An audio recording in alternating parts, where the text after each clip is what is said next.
శాసనసభ ప్రవేశ ద్వారం ఇది. తెలుగుదేశం శాసనసభ్యులందరం కూడా 5 నిమిషాలు తక్కువ 9కి వచ్చి సభలు 9 గంటలు జరపాలని చెప్పి నోటీస్ ఇచ్చారు కాబట్టి మేము 5 నిమిషాలు తక్కువ 9కే వచ్చాం.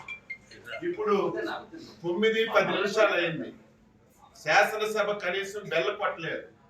ఎందుకు కొట్టలేదంటే లోపల వైసీపీకి చెందినటువంటి 3 శాసనసభ్యులు ఉన్నారు.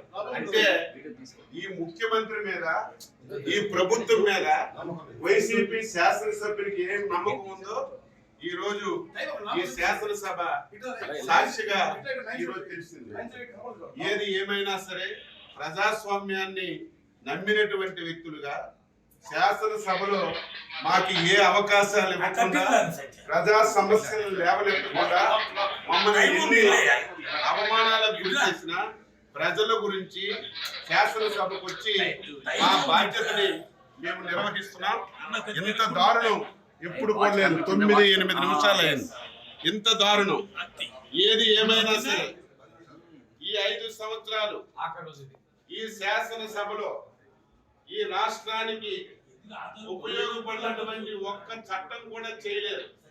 ఈ శాసనసభలో ఏ చట్టం చేసినా సరే ఈ రాష్ట్ర వినాశనానికి దారితీసిన చట్టాలే చేశారు. అందుకే ఈరోజు ఈ విషయాలన్నీ ప్రజలకు తెలియజేస్తున్నాం.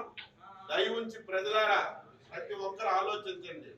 శాసనసభ అంటే ఈ రాష్ట్రానికి ఒక దేవాలయం.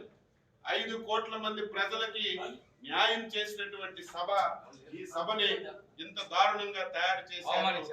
ఈ రోజు జగన్మోహన్ రెడ్డి ముఖం చూడాలన్నా, శాసనసభకు రావాలన్నా నీ శాసనసభ్యులే ఈ రోజు రావడం లేదంటే ఎప్పటికైనా సిగ్గు తెచ్చుకోమని చెప్పి సందర్భంగా కోరుతున్నాం. 10 నిమిషాలు అయింది. మేము ప్రజాస్వామ్యాన్ని నమ్మిన వాళ్ళగా శాసనసభని గౌరవించాలని 5 నిమిషాలకు 9కి వస్తే మీ అధికార పార్టీ సభ్యులు ఒక్కరు కూడా రాలేదంటే బుద్ధి తెచ్చుకో జగన్మోహన్ రెడ్డి అని చెప్పి